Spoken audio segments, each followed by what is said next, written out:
still shows me how to have faith, and has guided me an inner game instructor.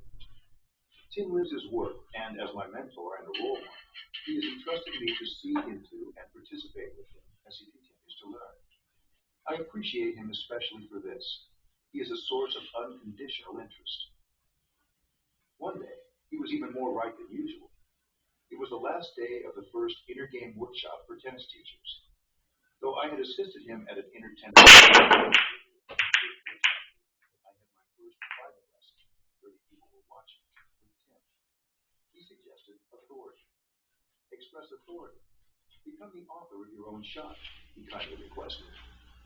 I found a presence within me who was able to project a new and accessible vision into the shots. Immediately, my teaching and playing gained an added dimension, but not just from the authority. It could be anything I pictured. I became the writer, the creator of the next point, my life. On Friday, December 10th, 1976, at about 2:30 in the afternoon, Tim Galloway changed my life when he so intuitively suggested, Zach, go home, go and teach, then come back for the next workshop. No way, I responded with newfound strength and surety. Then a stronger instinct with me said, I'm here. I'll help, assist, and learn. Tim smiled. I stayed. But what really made me stay? There's a magic I feel being on the court, teaching and learning with Tim. His thoughtful, simple, provocative approach inspires the best out of me as a teacher, player, and person.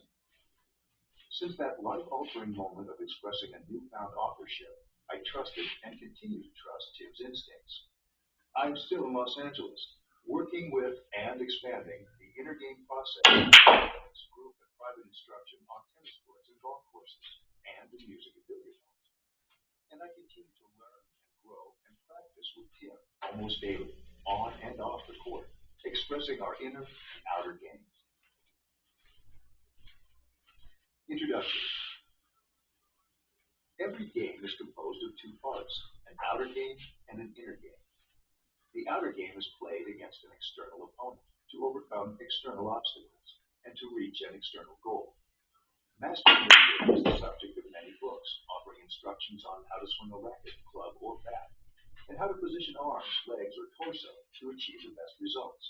But for some reason, most of us find these instructions easier to remember than to execute. It is the thesis of this book that neither mastery nor satisfaction can be found in the playing of any game without giving some attention to the relatively neglected skills of the game. This is the game that takes place in the mind of the player, and it is played against such obstacles as lapses in concentration, nervousness, self-doubt, and self-condemnation. In short, it is played to overcome all habits of mind which inhibit excellence in performance. We often wonder why we play so well one day and so poorly the next, or why we clutch during competition or blow easy shots. And why does it take so long to break a bad habit and learn a new one? Victories in the inner game may provide no additions to the trophy case, but they bring valuable rewards which are more permanent, and which can contribute significantly to one's success, off the court as well as on. The player of the inner game to value the art of concentration above all other skills. He discovers a true basis for self-confidence, and he learns that the secret to winning any game lies in not trying too hard. He aims at the kind of spontaneous performance which occurs only when the mind is calm and seems at one with the body, which finds its own surprising ways to surpass its own limits, again and again. Moreover, while overcoming the common hang-ups of competition, the player of the inner game uncovers a will to win, which unlocks all his energy and which is never discouraged by losing.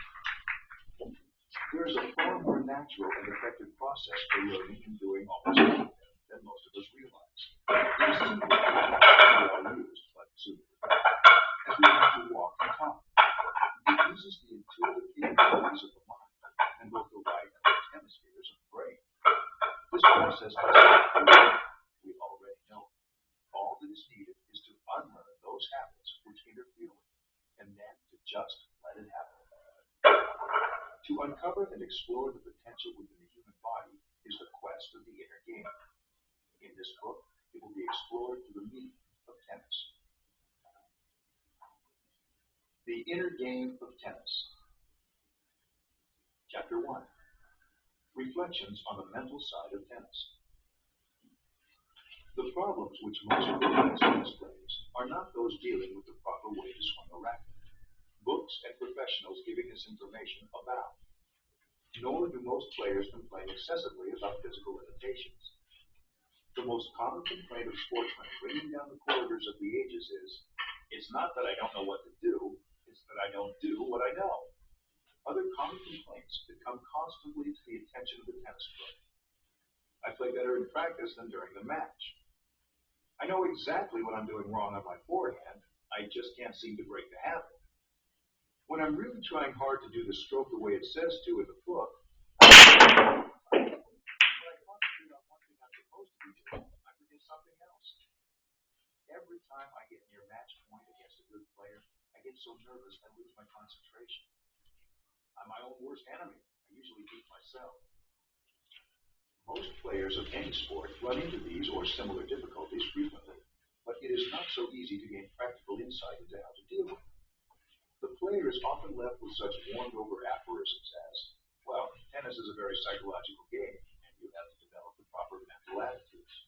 Or, "You have to be confident and possess the will to win, or else you'll always be a loser."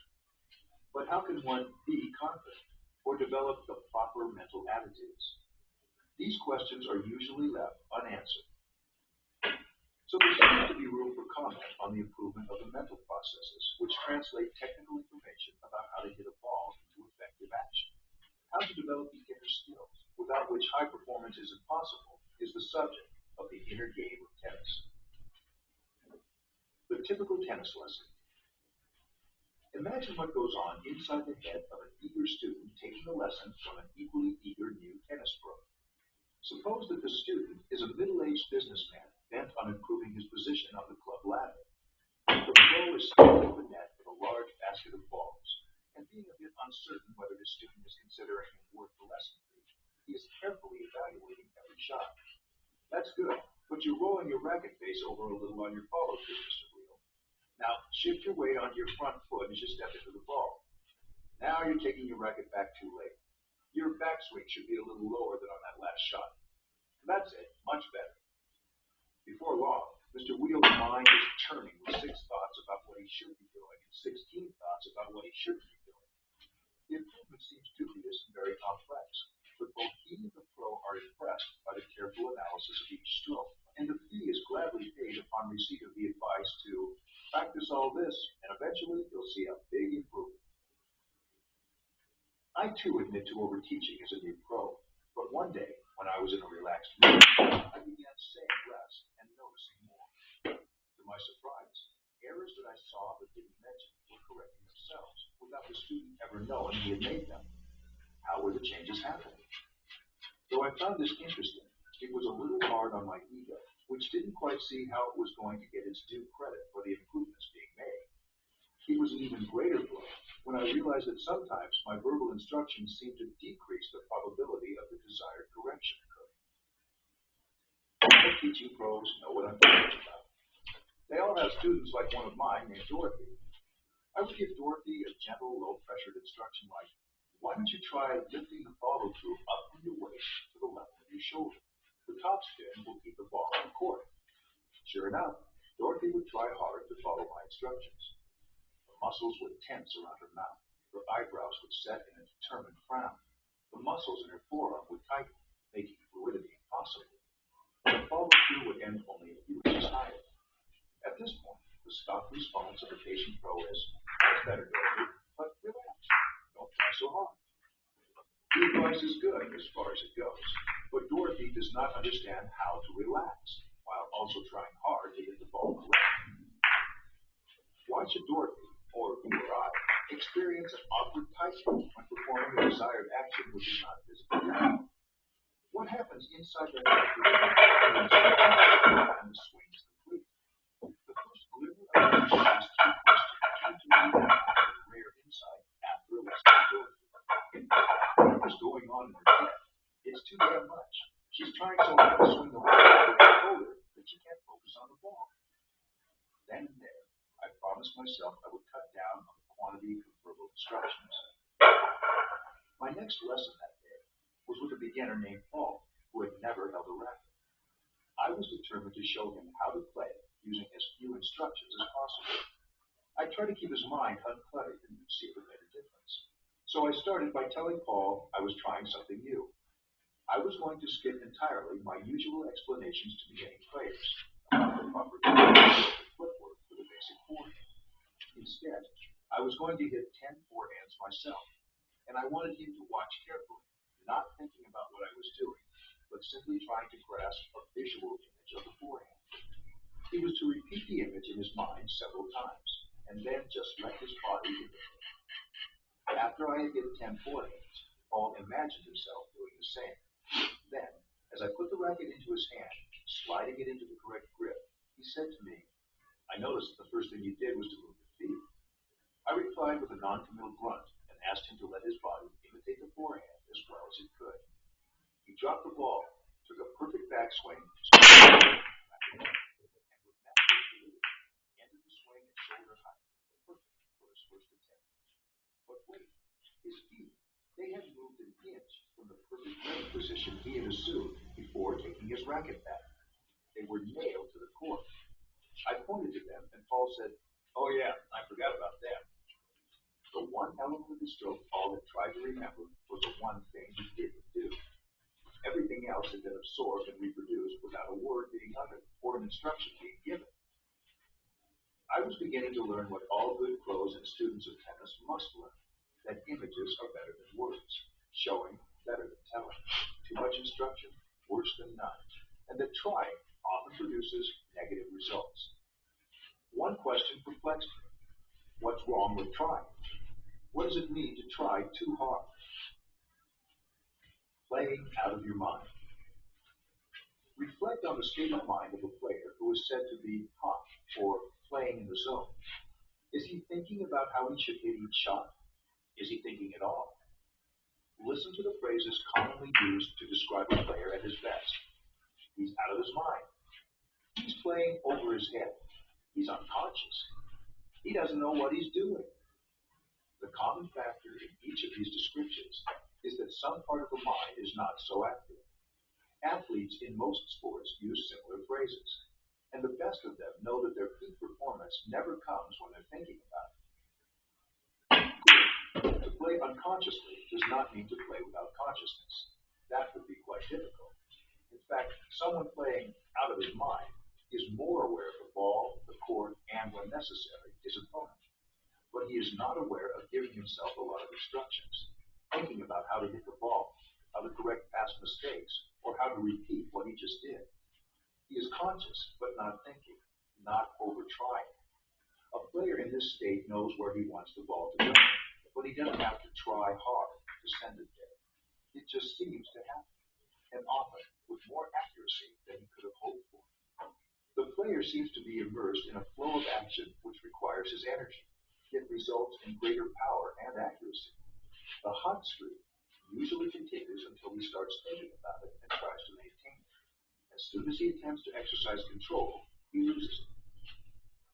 To test this theory is a simple matter, if you don't mind a little underhanded gamesmanship. The next time your opponent is having a hot streak, simply ask him as you switch courts, "Say, George, what are you doing so differently that's making your forehand so good today?" If he takes the bait and he begins to think about how he's swinging, telling you how he's really beating the ball out in front, keeping his wrist firm and following through better, his streak invariably will end. He will lose his timing and fluidity as he tries to repeat what he has just told you he was doing so well. But can one learn to play out of his mind on purpose? How can you be consciously unconscious? It sounds like a contradiction in terms, yet this state can be achieved. Perhaps a better way to describe the player who is unconscious is by saying that his mind is so concentrated, so focused, that it is still. It becomes one with what the body is doing, and the unconscious or automatic functions are working without interference from thoughts. The concentrated mind has no room for thinking how well the body is doing, much less of the how-tos of the doing. When a player is in this state, there is little to interfere with the full expression of his potential to perform, learn, and enjoy. The ability to approach this state is the goal of the inner game. The development of inner skills is required, but it is interesting to note that if, while learning tennis, you begin to learn how to focus your attention and how to trust in yourself, you have learned something far more valuable than how to hit a forceful backhand. The backhand can be used to advantage only on a tennis court, but the skill of mastering the art of effortless concentration is invaluable in whatever you set your mind to. Chapter 2: The Discovery of the Two Selves. A major breakthrough in my attempts to understand the art of relaxed concentration came when, while teaching, I began to notice what was taking place before my eyes. Listen to the way players talk to themselves on the court. Come on, Tom, leave the ball in front of you. We're interested in what is happening inside the player's mind. Who is telling who what? Most players are talking to themselves on the court all the time. Get up for the ball. Keep it to his backhand. Keep your eyes on the ball. Bend your knees. The commands are endless. For some, it's like hearing a tape recording of the last lesson playing inside their head. Then, after the shot is made, another thought flashes through the mind and might be expressed as follows. You clumsy ox, your grandmother could play better. One day, I asked myself an important question. Who was talking to who? Who was scolded, and who being scolded? I'm talking to myself, say most people. But just who is this I, and who is obviously, I and myself are separate entities with no conversation. So one could say that within each player there are two selves. One, the I, seems to do these actions. The other, myself, seems to perform the action. Then I returns with an evaluation of the action. For clarity, let's call the teller self 1 and the doer self 2. Now we are ready for the first major postulate of the inner game. Within each player, the kind of relationship that exists between self 1 and self 2 is the prime factor in determining his ability to translate his knowledge of technique into effective action. In other words, the key to better tennis, or better anything, lies in improving the relationship between the conscious teller, self 1, and the natural capabilities of self 2. The typical relationship between self 1 and self 2. Imagine that instead of being parts of the same person, self 1, teller, and self 2, doer, are two separate persons. How would you characterize their relationship after witnessing the following conversation between them? The player on the court is okay, damn it, keep your stupid wrist firm. Then, as ball after ball comes over the net, self 1 reminds self 2,